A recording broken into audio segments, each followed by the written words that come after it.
അസ്സലാമു അലൈക്കും വറഹ്മത്തുള്ളാഹി വബറകാതുഹു. ബിസ്മില്ലാഹ് വൽഹംദുലില്ലാഹ് വസ്സലാത്തു വസ്സലാമു അലാ റസൂലില്ലാഹ് വഅലാ ആലിഹി വസ്സഹ്ബിഹി വമൻ വാല. സഹോദരന്മാരെ, വിശുദ്ധ ഇസ്ലാമിൻ്റെ അടിസ്ഥാന നിയമങ്ങളെക്കുറിച്ച് പഠിച്ചു മനസ്സിലാക്കാതെ ആരുടെയൊക്കെയോ തെറ്റിദ്ധാരണകളിലും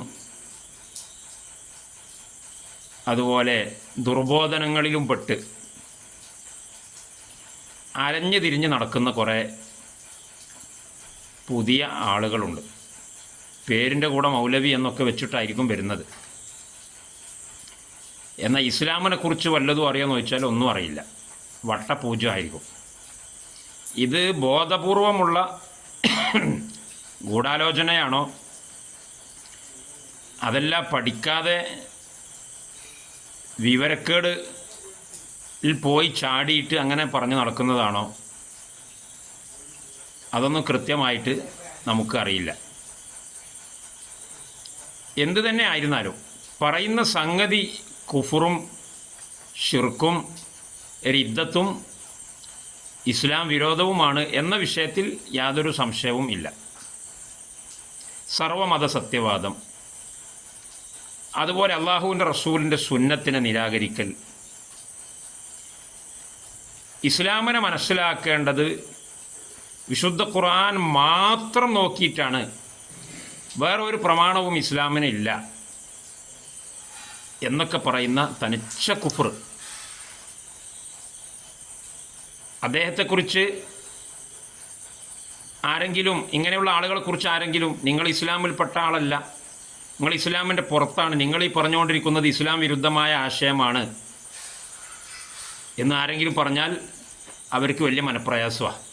ആരെങ്കിലും അല്ല പറയുന്നത്, ഇത് എല്ലാവരും പറയാണ്. ഇപ്പോൾ ലോകതലത്തിൽ നമ്മുടെ നാട്ടിലും പുറത്തുമൊക്കെയുള്ള മുസ്ലിമീങ്ങളായി അറിയപ്പെടുന്ന എല്ലാവരും പറയാണ്, ഇയാൾ മുസ്ലിം അല്ല കേട്ടോ, ഇയാൾ പറയുന്നത് ഇസ്ലാമല്ല. ഇപ്പോൾ മുജാഹിദ്, ജമാഅത്ത്, തബ്ലീഗ്, ഇനി സമസ്ത, ഇനി ഒന്നും കൂടി വികസിച്ച് പോവുകയാണെങ്കിൽ ഷിയാക്കൾ, മുഅ്തസിലികൾ, ഖവാരിജുകൾ, അവരൊക്കെ ഉണ്ടെന്ന് വെക്കുക. അവരൊക്കെ പറയും ഇയാൾ മുസ്ലിമല്ല, ഇയാൾ ഞങ്ങളെ ജാതിപ്പെട്ടല്ല, ഇയാളും ഞങ്ങളെ മതമായിട്ടൊരു ബന്ധമില്ല, ഇയാൾ മുർത്തദീങ്ങളെ കൂട്ടത്തിൽപ്പെട്ട ആളാണ്, അല്ലെങ്കിൽ കാഫിരീങ്ങളെ കൂട്ടത്തിൽപ്പെട്ട എന്ന് ഇവരെല്ലാവരും പറയാണ്. ഏതെങ്കിലും മുജാഹിദീങ്ങൾ മാത്രം പറയുകയാണെങ്കിൽ നമുക്ക് ഓക്കെ, അതൊരു സംഘടനാ സ്റ്റണ്ടാണെന്ന് നോക്കാം. അല്ലെങ്കിൽ ജമാഅത്ത് ഇസ്ലാമിൻ്റെ ആൾക്കാർ മാത്രം പറയുകയാണെങ്കിൽ അത് കക്ഷി വായക്കുകൾ നേരത്തെ ഉള്ളതല്ലേ എന്ന് വരവ് വെക്കാം. ഇതങ്ങനെയല്ല. ഇത് ഇസ്ലാമിൻ്റെ പേരിൽ അറിയപ്പെടുന്ന മുസ്ലിമീങ്ങളായിട്ടുള്ള എല്ലാ ആളുകളും, അതിൽ അഹ്ലുസുന്നയും പെട്ടു, അഹ്ലുൽ ബിദ്അത്തും പെട്ടു, പുത്തൻവാദികൾ ഉൾപ്പെടെയുള്ള എല്ലാവരും പറയാണ് ഇയാൾ മുസ്ലിമല്ല, ഇയാൾ പറയുന്ന ഇസ്ലാമല്ല. എന്നിട്ട് അതിന് ഇയാൾക്ക് വലിയ മനപ്രയാസം. ഇയാൾ പറയണം ഞാൻ മുസ്ലിം അല്ല, ഞാൻ മുർത്തദ്ദാണെന്ന് പറയണത്. പക്ഷെ ഞാൻ ഉന്നയിക്കുന്ന വിഷയങ്ങളെ ആരും എന്ത് ചെയ്യുന്നില്ല, ഫേസ് ചെയ്യുന്നില്ല. ഞാൻ കുത്തിപ്പൊക്കിയിട്ടുള്ള കണ്ടൻറ്റുകൾ ആരും അഭിമുഖീകരിക്കുന്നില്ല. സഹോദര, ഞാൻ വളരെ സാഹോദര്യത്തിൽ, വളരെ സഹിഷ്ണുതയോടുകൂടി ഗുണകാംക്ഷ മനോഭാവത്തിലാണ് സംസാരിക്കുന്നത്. നിങ്ങളെ പുറത്താക്കലും അകത്താക്കലും ഒന്നും ഞങ്ങളുടെ അടിസ്ഥാന ലക്ഷ്യങ്ങളല്ല. നിങ്ങളെ പുറത്താക്കിയതുകൊണ്ട് ഇവിടെ ഒരു പ്രത്യേകം എന്തെങ്കിലും സംഭവിക്കാൻ പോകുന്നില്ല. നിങ്ങളകത്ത് വരണമെന്നാണ് നമ്മൾ ആഗ്രഹിക്കുന്നതും. പക്ഷെ അകത്ത് കടക്കാൻ ഞാൻ തയ്യാറല്ല, നിങ്ങളുടെ കൂട്ടത്തിൽ ഞാനില്ല എന്ന് നിങ്ങൾ സ്വയം പറയാണ്. നിങ്ങൾ ആ കൂട്ടണ്ട, നിങ്ങൾ ആ കൂട്ടത്തിൽ ഞാനില്ല, ഞാൻ നിങ്ങളതിലൊന്നുമില്ല എന്ന് നിങ്ങൾ സ്വയം പറഞ്ഞാൽ പിന്നെ ഞങ്ങളെന്താ പറയേണ്ടത്? ഞങ്ങൾ ഉറക്കെ പറയും നിങ്ങൾ ഞങ്ങളെ കൂട്ടത്തിൽപ്പെട്ട ആളല്ല, ഞങ്ങളെല്ലാവരും പറയും. ഞാൻ നേരത്തെ എണ്ണി പറഞ്ഞില്ലേ, ഈ എണ്ണി പറഞ്ഞ എല്ലാവരും പറയും ഇയാൾ ഞങ്ങൾ ആരുടെയും കൂട്ടത്തിൽപ്പെട്ട ആളല്ല, ഇയാൾ ഞങ്ങൾ ആരുടെയും കൂട്ടത്തിൽപ്പെട്ട ആളല്ല എന്ന് പറഞ്ഞാൽ പിന്നെ ഞങ്ങൾ സ്വാഭാവികമായിട്ടും പിന്നെ മുസ്ലിമീങ്ങളെ കൂട്ടത്തിൽപ്പെട്ട ആളല്ല. അതിനെന്നെ മലയാളത്തിൽ കാഫിരീങ്ങൾ എന്ന് പറയാം, മുർത്തദീങ്ങൾ എന്ന് പറയാം. അപ്പം അതിൽ നിങ്ങൾക്ക് മനപ്രയാസം ഉണ്ടെങ്കിൽ നിങ്ങൾ എന്താ ചെയ്യേണ്ടത്? നിങ്ങൾ ഈ കൂട്ടത്തിൽപ്പെട്ട ഒരാളായിട്ട് നിൽക്കണം. അല്ല അപ്പം ഞാൻ നിങ്ങൾ ഏത് കൂട്ടത്തിൽ നിന്നാലും കുഴപ്പമൊന്നുമില്ല. നിങ്ങളിപ്പോൾ ഷിയാക്കളെ കൂട്ടത്തിൽ നിന്നാലും ഞങ്ങൾ ഇസ്ലാമിൻ്റെ ഉള്ളിൽ നിങ്ങളുണ്ട് എന്ന് പറയും.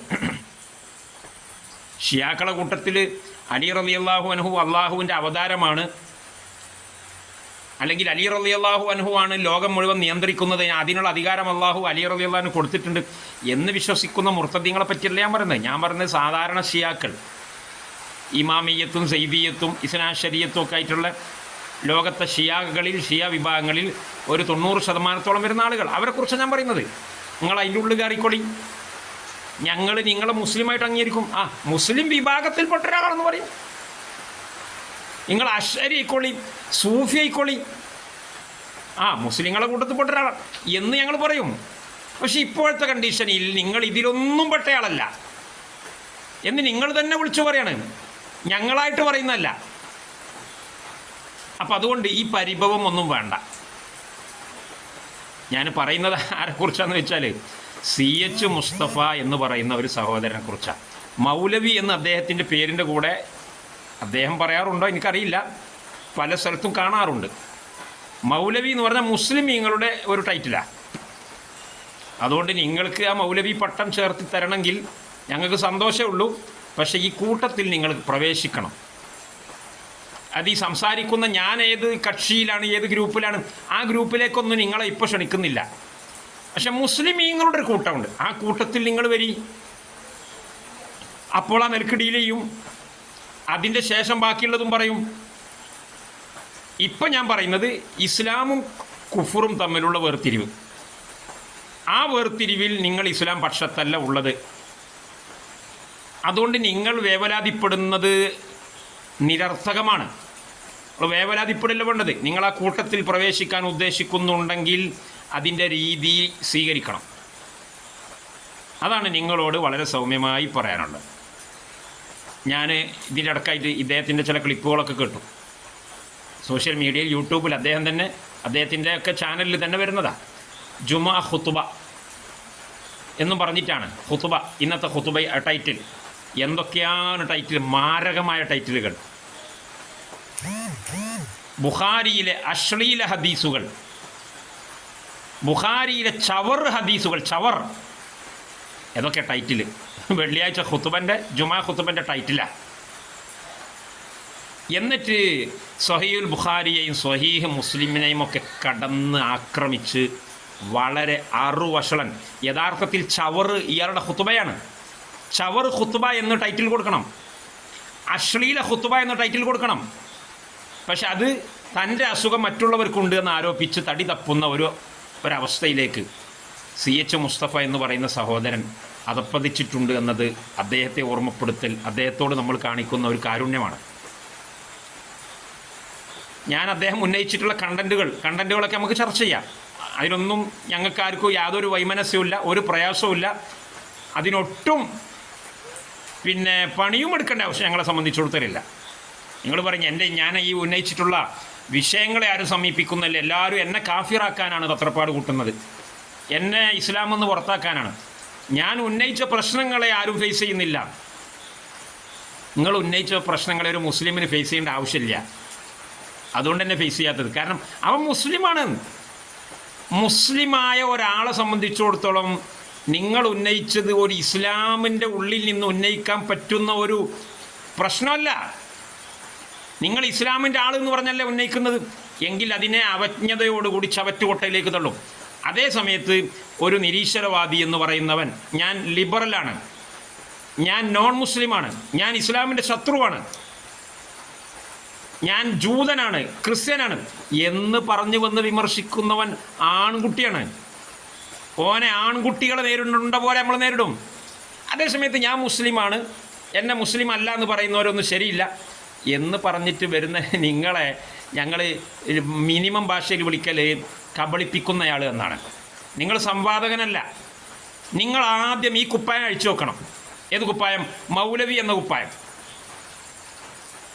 ഹൈന്ദവ സന്യാസിമാർ മൗലവി എന്ന് പറയാറുണ്ടോ? ക്രൈസ്തവ പുരോഹിതന്മാരും മൗലവി എന്ന് പറയാറുണ്ടോ? കമ്മ്യൂണിസ്റ്റ് നിരീശ്വരവാദത്തിൻ്റെ ആളുകൾ മൗലവി എന്ന് പറയാറുണ്ടോ? ഇല്ല. അതുകൊണ്ട് മൗലവി എന്ന ടൈറ്റിൽ മാറ്റി വെച്ചിട്ട് നിങ്ങൾ പുതിയ പേരിൽ വന്നോളൂ. നിങ്ങൾ തന്നെ സർവ്വമത സത്യവാദമൊക്കെ ഇവിടെ പ്രചരിപ്പിക്കുന്നില്ലേ? അങ്ങനെ ഒരു ടൈറ്റിലിൽ നിങ്ങൾ വന്നാൽ ഇസ്ലാം വിരോധികൾ ഉന്നയിക്കുന്ന ആരോപണങ്ങളെ മുസ്ലിം പക്ഷത്തിൽ നിന്ന് എങ്ങനെ നേരിടും, അങ്ങനെ നമ്മൾ നേരിടാൻ തയ്യാറാണ്. അല്ല, നിങ്ങൾ വലിയൊരു സംഭവം ആയതുകൊണ്ടല്ല, നിങ്ങളെ ശൈലി ശരിയില്ല, അതുകൊണ്ട് തന്നെ.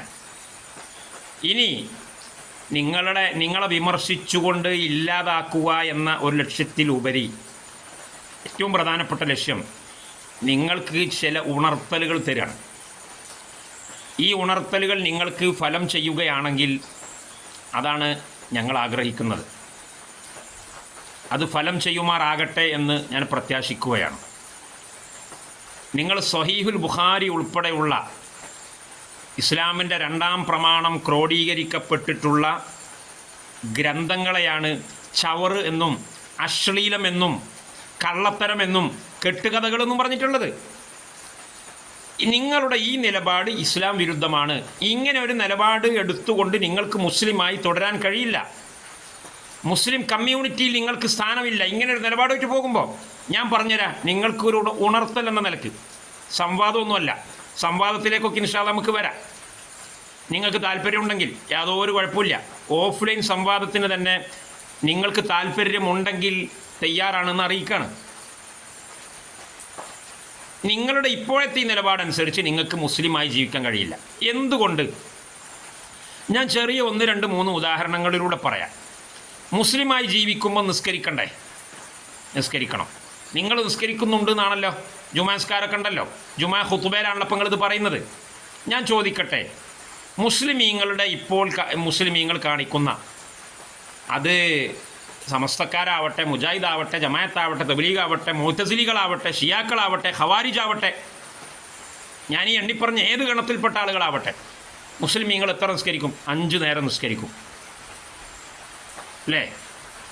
ഈ 5 നേരത്തിനും ഓരോ നേരമുണ്ട്, ഓരോ വഖ്തുണ്ട്. ളുഹർ നിസ്കാരം എന്ന് മാത്രമല്ല, അത് ഇന്ന സമയത്താണ്. ളുഹർ നിസ്കാരം എന്ന് പറഞ്ഞാൽ രാത്രിയിലല്ല. അതുപോലെ ഇശാ നിസ്കാരമുണ്ട്. ഇശാ നിസ്കാരം എന്ന് പറഞ്ഞാൽ രാവിലെ അല്ല. അപ്പം ഇങ്ങനെ 5 നിസ്കാരമുണ്ട്. അത് 5 പ്രത്യേക നേരങ്ങളിലാണ്. അത് ഓരോന്നിനും ഇത്ര റക്കാത്തുകൾ എന്ന് കണക്കുണ്ട്. ളുഹർ 4 ആണെങ്കിൽ സുബഹി 2 ആണ്, മഗ്രിബ് 3 ആണ്. ഇത് ചിലതൊക്കെ ഉറക്കെ ഓതിക്കൊണ്ടാണ് നിസ്കരിക്കുക. മഗ്രിബും ഇശാവും ഫജ്റും സുബഹി ഉറക്കെ ഓതി നിസ്കരിക്കുന്ന നിസ്കാരങ്ങളാണ്, ജഹരിയ നിസ്കാരം. ബാക്കിയുള്ളത് പതുക്കെയാണ്. ഈ നിസ്കാരങ്ങൾക്കൊക്കെ മുമ്പ് ബാങ്ക് കൊടുക്കുന്നുണ്ട് അല്ലേ? ഞാൻ ചോദിക്കട്ടെ, CH മുസ്തഫ സാഹിബ് സഹോദരൻ, നിങ്ങൾ ഇസ്ലാമിൻ്റെ 2ാം പ്രമാണമായ തിരുസുന്നത്തിനെ തള്ളി, ബുഖാരി തള്ളി. ബുഖാരിയും മുസ്ലിമും തള്ളിയോന് പിന്നെ എല്ലാം തള്ളണമല്ലോ. ബുഖാരിയും മുസ്ലിമും തള്ളിയോന് പിന്നെ അബൂദാവൂദിൻ്റെ സുനന്, നസായിയുടെ സുനന്, പിന്നെ തിർമിദി, ഇബ്നു മാജ, ഇതൊന്നും പിന്നെ സ്വീകാര്യാവില്ല. സ്വഹീഹുൽ ബുഖാരിയെക്കുറിച്ച് പോലും ചവറ് എന്നും അശ്ലീലം എന്നും പറഞ്ഞ ഒരാളെ സംബന്ധിച്ചിടത്തോളം പ്രവാചക തിരുമേനി സല്ലല്ലാഹു അലൈഹി വസല്ലമയുടെ സുന്നത്തിനെ ക്രോഡീകരിച്ചിട്ടുള്ള എല്ലാ കിതാബുകളും തോട്ടിലായി. പിന്നെ എന്ത് മാത്രമേ മൂപ്പര കയ്യിലുള്ളൂ? ഖുർആൻ മാത്രം എന്ന് നിങ്ങളോട് തൽക്കാലം സമ്മതിക്കണം. ഖുർആനും നിങ്ങളുടെ കയ്യിലില്ല, അത് മറ്റൊരു വിഷയം. ഞാൻ പറയുന്നു, ഖുർആനാണ് നിങ്ങളുടെ കയ്യിലുള്ളതെങ്കിൽ പോലും, അങ്ങനെ സമ്മതിച്ചാൽ പോലും, ഞാനിപ്പോൾ ഈ പറഞ്ഞ സംഗതികൾ നിങ്ങൾക്ക് ഖുർആനിൽ കാണാൻ കഴിയുമോ? ഈ പറഞ്ഞ നിസ്കാരങ്ങളും അതിൻ്റെ രീതികളും ഖുർആനിൽ ഏത് ആയത്തിലാണ് ഉള്ളത്? നിങ്ങൾക്ക് കാണിക്കാൻ കഴിയുമോ? കാണിക്കാൻ കഴിയില്ല. 100% ഉറപ്പ് കാണിക്കാൻ കഴിയില്ല. എന്നാൽ പിന്നെ നിങ്ങളെങ്ങനെ ഈ നിസ്കാരം നിർവഹിക്കുന്നത്? ജുമാ നിസ്കാരം 2 റക്അത്താണെന്ന് ഖുർആനിലുണ്ടോ? ഉണ്ടോ CH മുസ്തഫ? ജുമാ നിസ്കാരത്തിൻ്റെ മുമ്പ് ഖുത്ബ നിർവഹിക്കണം എന്ന് ഖുർആനിലുണ്ടോ? ആ ഖുത്ബ 2 ഖുത്ബയാണെന്ന് ഖുർആനിലുണ്ടോ? നിങ്ങളെ ഭാഷയിൽ ഉണ്ടോയെന്നാണ് ചോദിക്കുന്നത്. ഞങ്ങളെ സംബന്ധിച്ചിടത്തോളം ഇതൊക്കെ ഖുർആനിലുണ്ട്. ഞങ്ങളെ സംബന്ധിച്ചിടത്തോളം അള്ളാഹുവിൻ്റെ ദീൻ മുഴുവനും ഖുർആനിലുണ്ട്. ആ ഭാഷയിലല്ല ചോദിക്കുന്നത്, നിങ്ങളുടെ ഭാഷയിൽ. വൈദാ നൂദിയ ലിസ്സലാത്തി മിൻ യൗമിൽ ജുമാഅത്തി ഫസ്ഔ ഇലാ ദിക്രില്ല, അതൊക്കെ ഖുർആനിലുണ്ട്. ദിക്രില്ല എന്ന് ഖുർആനില്ല എന്ന മറുപടി ഒന്നും ആയിട്ട് ഇങ്ങോട്ട് വരണ്ട. അത് CH മുസ്തഫക്ക് പറയാൻ പറ്റിയ മറുപടിയില്ല. ആ മറുപടി ഞങ്ങൾ പറയും. കാരണം ഞങ്ങൾ ദിക്റുല്ലാഹി എന്ന് പറഞ്ഞാൽ അതുകൊണ്ട് ഉദ്ദേശം ഖുത്ബയാണ് എന്ന് നബി സല്ലല്ലാഹു അലൈഹി വസല്ലം തങ്ങളുടെയും സഹാബത്തിൻ്റെയും പ്രവർത്തന രീതിയിൽ നിന്നും വിശദീകരണത്തിൽ നിന്നുള്ള മറുപടിയാണ് ഞങ്ങളുടെ കയ്യിലുള്ളത്. പക്ഷെ നിങ്ങൾക്കത് സ്വീകാര്യമല്ലല്ലോ. അതുകൊണ്ടാണ് ഞാൻ ചോദിക്കുന്നത്, ജുമാ നിസ്കാരം എന്ന നിസ്കാരം ഖുർആനിലുണ്ടോ? വൈദാ നൂദിയ ലിസ്വലാത്തി മിൻ യൗമിൽ ജുമാത്തി, വെള്ളിയാഴ്ച ദിവസം നിസ്കരിക്കാന്നേ പറഞ്ഞിട്ടുള്ളൂ. വെള്ളിയാഴ്ച ദിവസത്തെ ഏത് നിസ്കാരം? വെള്ളിയാഴ്ച ദിവസത്തെ രാവിലെ നിസ്കാരമോ അല്ലെങ്കിൽ വൈകുന്നേരം അസർ? വെള്ളിയാഴ്ചയുണ്ടല്ലോ സുബഹിയും അസറും മഗ്രിബും ഒക്കെ. ജുമാ നിസ്കാരം എന്ന് ഖുർആനിലുണ്ടോ CH മുസ്തഫ? അതിൻ്റെ മുന്നേ 2 ഖുത്ബ എന്ന് ഖുർആനിലുണ്ടോ? ഉണ്ടോ CH മുസ്തഫ? നിങ്ങൾ ഈ എപ്പിസോഡിന് ടൈറ്റിൽ കൊടുക്കുന്നത് തന്നെ ജുമാ ഖുത്ബ എന്നല്ലേ? എന്ത് ഖുറാഫാത്താണ് ഇത്? ജുമാ ഖുത്ബ എന്ന് ടൈറ്റിൽ കൊടുക്കുന്നത് ഖുറാഫാത്തല്ലേ? കെട്ടുകഥയല്ലേ? അന്ധവിശ്വാസമല്ലേ? ചവറും അശ്ലീലവുമായ ബുഖാരി മുസ്ലിമിലുള്ളതല്ലേ? എന്താ ടൈറ്റിൽ മാറ്റാത്തത്? യൂട്യൂബ് വരുമാനം പ്രതീക്ഷ? ഞാൻ ചോദിക്കട്ടെ, നിങ്ങൾ ഗ്രൗണ്ടിലായിട്ടും അല്ലെങ്കിൽ പള്ളിയിലായിട്ടും, പള്ളിയൊന്നും അല്ല നിങ്ങളെ വീട്ടിൽ നിങ്ങൾ താമസിക്കുന്ന സ്ഥലത്ത് നിങ്ങൾ തന്നെ പറയുന്നത്, ഏതാ പള്ളി എന്ന് ചോദിച്ചിട്ടൊരു മറുപടി ഇല്ല. ഏത് പള്ളിയിലാണ് ഖുത്ബ? അത് ഞാൻ എൻ്റെ താമസിക്കുന്ന സ്ഥലത്താണ്. ആയിക്കോട്ടെ, നിങ്ങൾ താമസിക്കുന്ന സ്ഥലത്തെങ്കിലും പെരുന്നാൾ നിസ്കാരം നടത്തലില്ലേ? ഒരു കൊല്ലത്തിൽ 2 പെരുന്നാൾ നിസ്കാരമില്ലേ? എവിടെയാണ് CH മുസ്തഫ പെരുന്നാൾ നിസ്കാരം ഖുർആനിലുള്ളത്? അത് 2 റക്അത്താണ് എവിടെ ഉള്ളത്? അതിൻ്റെ ശേഷം ഖുത്ബയുണ്ടെന്ന് എവിടെയുള്ളത്? ഒന്നുമില്ല. ഇതൊക്കെ നിങ്ങൾ ചെയ്യുന്നുണ്ട്. നിങ്ങളുടെ ഒരേ ഒരു പ്രമാണമായ പരിശുദ്ധ ഖുർആനിൽ ഇത് സംഗതി ഇല്ലതാനും. പിന്നെ എവിടുന്ന് നിങ്ങൾക്ക് കിട്ടിയത്? ഖുറാഫാത്ത്, ബുഖാരിൻ്റെ ഖുറാഫാത്ത്, മുസ്ലിമിൻ്റെ ഖുറാഫാത്ത്, അശ്ലീല പുസ്തകം, ചവർ പുസ്തകം. CH മുസ്തഫ സ്വബോധം വീണ്ടെടുത്തുകൊണ്ട് ചിന്തിച്ച് ഇസ്ലാമിലേക്ക് തിരിച്ചു വരിക. കൂടുതൽ സംസാരിക്കാൻ ആഗ്രഹിക്കുന്നില്ല. നിങ്ങളെ അവഹേളിക്കലോ വഷളാക്കലോ നിങ്ങളെ പറഞ്ഞ് തോൽപ്പിക്കലോ ഒന്നുമല്ല ഉദ്ദേശം. നിങ്ങളിപ്പോൾ ചാടിയിട്ടുള്ളത് വലിയ ഒരു പൊട്ടൻ കിണറ്റിലേക്കാണ്. അതിൻ്റെ ഉള്ളിൽ നിന്ന് രക്ഷപ്പെടുത്താൻ വേണ്ടിയുള്ള ഒരു റിക്കവറിയാണ് എന്ന് മനസ്സിലാക്കിയാൽ മതി. കൂടുതൽ സംസാരിക്കേണ്ടി വരികയാണെങ്കിൽ ആ സംസാരത്തിൻ്റെ ശൈലി മാറും. അതപ്പോൾ താങ്കൾ അനുഭവിക്കുകയും ചെയ്യും. പക്ഷേ അതിനൊന്നുള്ളൊരു ഗതി ഇല്ലാതിരിക്കട്ടെ നമ്മൾ ആഗ്രഹിക്കുന്നത്. ഇതിപ്പോൾ ഞാൻ ചെറിയൊരു ഉദാഹരണം പറഞ്ഞതാണ്. ഇനി നിങ്ങൾ പ്രാക്ടീസ് ചെയ്യുന്ന ഓരോ വിഷയങ്ങളും തൽക്കാലം ജനങ്ങളെ മുമ്പിൽ ഞാനൊരു മുസ്ലിമാണെന്ന് കാണിക്കാൻ വേണ്ടിയിട്ടെങ്കിലും താങ്കൾ പ്രാക്ടീസ് ചെയ്യുന്ന പല സംഗതികളുണ്ടാവുമല്ലോ. ഇതിനൊക്കെയും താങ്കളുടെ കയ്യിലുള്ള ഒരേ ഒരു പ്രമാണത്തിൽ നിന്ന് രേഖ ഉദ്ധരിക്കാൻ പറഞ്ഞാൽ താങ്കൾക്ക് ഈ ജന്മത്തിലല്ല 100 ജന്മം കിട്ടിയാൽ സാധിക്കൂല. പിന്നെ എന്തിനാണ് വെറുതെ വഷളത്തെ താങ്ങിപ്പിടിച്ച് നടക്കുന്നത്? നോമ്പിലേക്ക് വന്നാൽ റമദാനിലെ നോമ്പിൻ്റെ എല്ലാ കാര്യവും ഖുർആനിലുണ്ടോ? നോമ്പിന് പകൽ സമയത്ത് സംയോഗം ചെയ്യാൻ പാടില്ല. നിങ്ങൾ പകൽ സമയത്ത് സംയോഗം ചെയ്യലുണ്ടോ എന്ന് എനിക്കറിയില്ല കേട്ടോ. മുസ്ലിം ഉമ്മത്തിൻ്റെ നോമ്പാണ് ഞാൻ പറയുന്നത്. അത് മുജാഹിദായാലും ജമാഅത്തായാലും സമസ്തക്കാരനായാലും പിന്നെ ഖവാരിജാണെങ്കിലും മുഅ്തസിലി ആണെങ്കിലും ഷിയാക്കളാണെങ്കിലും റമദാനിലെ പകൽ ദിവസം ഭാര്യ ഭർത്തൃ സമ്പർക്കം മുസ്ലിമീങ്ങൾക്കില്ല. നിങ്ങൾക്കുണ്ടോ? ഇല്ലേ? മറ്റൊരു വിഷയം ഞാൻ ചോദിക്കട്ടെ, റമദാനിൽ പകൽ സമയത്ത് ഭാര്യ ഭർത്തൃ സമ്പർക്കം ജിമാ പാടില്ല, സംഘം ചെയ്യാൻ പാടില്ല എന്ന് ഖുർആനിൽ ഏത് ആയത്തിലാണ് ഉള്ളത് CH മുസ്തഫ? അങ്ങനെ ഒരാൾ ചെയ്തു പോയാൽ അതിന് പ്രായശ്ചിത്തമുണ്ട്. അറിയപ്പെട്ട 2-3 രീതിയിലുള്ള പ്രായശ്ചിത്തം. അത് ഏത് ആയത്തിലാണ് ഉള്ളത് CH മുസ്തഫ? നോമ്പിൻ്റെ വിഷയം ഇതൊക്കെ ഉദാഹരണമാണ്. പെറുക്കി കുറേ പറയാൻ സമയമില്ല. നിങ്ങൾക്കുള്ള ഒരു ഉണർത്തൽ മാത്രം. ഇനി ഹജ്ജിൻ്റെ അവിടേക്ക് വരാം. ഹജ്ജ് ചെയ്യുമ്പോൾ മുസ്ലിമീങ്ങളെല്ലാവരും ഹജ്ജ് ചെയ്യുമ്പോൾ ഇഹ്റാം ചെയ്യും. മീഖാത്തിൽ നിന്ന് ഇഹ്റാം ചെയ്യും. എവിടെയാണ് ഖുർആനിൽ ഇഹ്റാം ഉള്ളത്? ഹജ്ജ് ചെയ്യുന്ന ആൾ ഇഹ്റാം ചെയ്യണമെന്ന് ഖുർആനിൽ എവിടെയാണ് ഉള്ളത്? ഏത് ആയത്തിലാണ് ഉള്ളത് ഇഹ്റാം? ഏത് ആയത്തിലാണ് ഹജ്ജിൻ്റെ മീഖാത്തുകൾ പറഞ്ഞത്? ഇന്ന നാട്ടിൽ നിന്ന് വരുമ്പോൾ ഇന്ന സ്ഥലത്ത് വെച്ചുകൊണ്ട് പിന്നെ നിങ്ങൾ ഇഹ്റാം ചെയ്യണം. മീഖാത്ത് എവിടെയുള്ളത്? ഇന്ന നാട്ടുകാരുടെ മീഖാത്ത് ഇന്ന സ്ഥലത്താണ്. ഖുർആനിൽ ഏത് ആയത്തിലാണ് ഉള്ളത്? പറയാൻ കഴിയോ? ഇങ്ങനെ എണ്ണിട്ട് പറയുകയാണെങ്കിൽ ഒരുപാട് വിഷയങ്ങൾ നിങ്ങളൊക്കെ തന്നെ പ്രാക്ടീസ് ചെയ്യുന്ന കർമ്മങ്ങൾ, ഒരു മുസ്ലിമാണ് എന്ന് തോന്നിപ്പിക്കാൻ വേണ്ടിയിട്ടെങ്കിലും നിങ്ങൾ പ്രാക്ടീസ് ചെയ്യുന്ന കുറേ സംഗതികൾ, ഞാനതിലേതാനും കുറച്ച് സംഗതികൾ മാത്രമാണ് ഇവിടെ പറഞ്ഞിട്ടുള്ളത്. അതിൻ്റെ ഒന്നും രേഖ, അതിൻ്റെ ഒന്നും പ്രമാണം പരിശുദ്ധ ഖുർആനിൽ നിങ്ങളുടെ സിലബസ് അനുസരിച്ച് കാണാൻ കഴിയില്ല. എന്നാൽ മുസ്ലിമീങ്ങളുടെ സിലബസ് അനുസരിച്ച് ഉണ്ട്. പരിശുദ്ധ ഇസ്ലാമിലെ എല്ലാ ചെറുതും വലുതുമായ എല്ലാ സംഗതികളും ഖുർആനിലുണ്ട്. ഇസ്ലാമിക ശരീഅത്തുമായിട്ട് ബന്ധപ്പെട്ട എല്ലാ സംഗതികളും ഖുർആനിലുണ്ട്. അത് മുസ്ലിമീങ്ങൾക്ക് അത് എങ്ങനെയാണ് ഖുർആനിൽ നിന്ന് മനസ്സിലാക്കിയെടുക്കേണ്ടത്, അതിൻ്റെ രീതിശാസ്ത്രം എന്താണ് എന്ന് അംഗീകരിക്കുന്ന ആളുകൾക്ക് അവരുടെ ഇടയിൽ വേറെ ചില വിഷയങ്ങളിലൊക്കെ അഭിപ്രായ വ്യത്യാസം ഉണ്ടായേക്കാം. പക്ഷെ നിങ്ങളെ സംബന്ധിച്ചിടത്തോളം അതൊന്നും ഖുർആനിലില്ല. എന്നിട്ടും നിങ്ങളത് ചെയ്യുന്നു, പരസ്യമായി ചെയ്യുന്നു. അത് ചെയ്യാൻ നിങ്ങൾ നിർബന്ധിതരാകുന്നു. അപ്പം ഇതൊക്കെ ഇവിടെ ബുഖാരിയും മുസ്ലിമും എഴുതി വെച്ച സംഗതിയല്ലേ? അവരുടെ കിതാബിലല്ലേ ഇതിൻ്റെയൊക്കെ രേഖ ഉള്ളത്? ചിലപ്പോൾ അവരുടെ കിതാബിലുണ്ടാവില്ല, ചിലപ്പോൾ ബുഖാരിയിലുണ്ടാവില്ല, മുസ്ലിമിലുണ്ടാവില്ല. അതിൻ്റെയും താഴെ ഗ്രേഡിലുള്ള ഹദീസിൻ്റെ കിതാബുകളിൽ ആയിരിക്കും ഉണ്ടാവുക സ്വഹീഹായ ഹദീസുകൾ.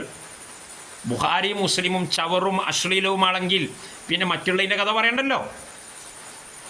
അപ്പോൾ ഈ ചവറും അശ്ലീലവും പേറിയിട്ട് ഈ ഖുറാഫാത്തും കെട്ടുകഥയും അനുസരിച്ച് ജീവിതം ക്രമീകരിച്ച് ആളുകളുടെ മുമ്പിൽ ഒരു മുസ്ലിമാണ് എന്ന് കാണിക്കാൻ വേണ്ടിയിട്ടെങ്കിലും ചെയ്യുന്ന നിങ്ങൾ യഥാർത്ഥത്തിൽ സ്വയം ഒരു പ്രഹേളികയല്ലേ?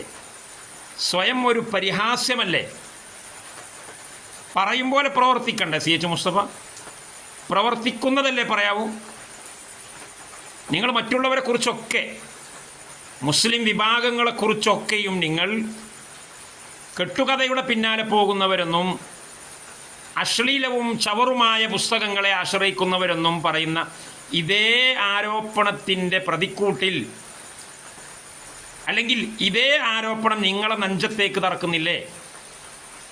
അല്ലെങ്കിൽ ഞാൻ ഈ ചോദിച്ച ചോദ്യങ്ങൾക്കൊക്കെ ഉത്തരം പറയാൻ നിങ്ങൾ ബാധ്യസ്ഥനല്ലേ? നിങ്ങൾ പറഞ്ഞ് നിങ്ങൾ ഉയർത്തിക്കൊണ്ടുവന്ന പ്രശ്നങ്ങളെ ആരും അഡ്രസ്സ് ചെയ്യുന്നില്ല, എല്ലാവരും നിങ്ങളെ കാഫിറാക്കാനാണ് തത്രപ്പാട് കൂട്ടുന്നത്. എന്നാൽ ഓക്കെ, ഞാൻ ഈ ഉന്നയിച്ച പ്രശ്നങ്ങളെ അഡ്രസ്സ് ചെയ്യാൻ, ഞാൻ ഈ ഉന്നയിച്ച പ്രശ്നങ്ങൾ ഞാൻ ആവർത്തിക്കണ്ടല്ലോ. ഇത്രയും വിഷയങ്ങൾക്ക് നിങ്ങളുടെ മതം എന്ന് നിങ്ങൾ പറയുന്ന, നിങ്ങളെ ഉള്ളിൽ വിശ്വാസമുണ്ടോ എന്നുള്ള അറിയില്ല, നിങ്ങൾ ചെയ്യുന്ന ഈ കാര്യങ്ങൾ ഖുർആനിൽ ഉണ്ടോ എന്ന് ഞാൻ ഉയർത്തിയിട്ടുള്ള ഈ ചോദ്യത്തെ അഡ്രസ്സ് ചെയ്യാൻ CH മുസ്തഫക്ക് നട്ടല് ഉണ്ടെങ്കിൽ അഡ്രസ്സ് ചെയ്യാൻ തയ്യാറാവണം. ഇല്ല, നിങ്ങൾ അഡ്രസ്സ് ചെയ്യൂല. നിങ്ങൾ ഇനി അടുത്ത ജുമാക്ക് വേറെ കുത്തുബ ഓതും, വേറെ കുത്തുബ പറഞ്ഞിട്ട് അതിന് വേറെ സ്റ്റിക്കർ ഒട്ടിക്കും. എന്താ ഇനി ചവറ് എന്നാണോ, അതല്ല അശ്ലീലം എന്നാണോ, മാലിന്യം എന്നാണോ? അത് നമുക്ക് ആ സമയത്ത് കാണാം. മുസ്ലിം സമുദായത്തിൻ്റെ ഭാഗത്ത് നിന്ന് വരുന്ന ചോദ്യങ്ങളെ നേരിടാൻ മാത്രമുള്ള ചങ്കൂറ്റവും ബലവും ശക്തിയും താങ്കൾക്ക് ഇല്ല. അതുകൊണ്ട് ഞങ്ങൾ താങ്കൾ നന്നായിക്കോട്ടെ എന്ന് കരുതിയിട്ടാണ് സംസാരിക്കുന്നത്. ഇനി താങ്കളുടെ ചതിക്കുഴിയിലും വഞ്ചനയിലും കബളിപ്പിക്കലിലും പെട്ടുപോയിട്ടുള്ള ഏതെങ്കിലും സാധുക്കളായ ദുർബല വിശ്വാസികളുണ്ടെങ്കിൽ അവർക്കും ഒരു ഹിദായത്തിൻ്റെ വെളിച്ചം കൊടുക്കുക എന്ന ഉദ്ദേശമുകൊണ്ടാണ് ഞങ്ങൾ സംസാരിക്കുന്നതിനോട് പ്രതികരിക്കാൻ മാത്രം നിങ്ങളില്ല എന്നുള്ളത് ഞങ്ങൾക്ക് 100% ഉറപ്പാണ്.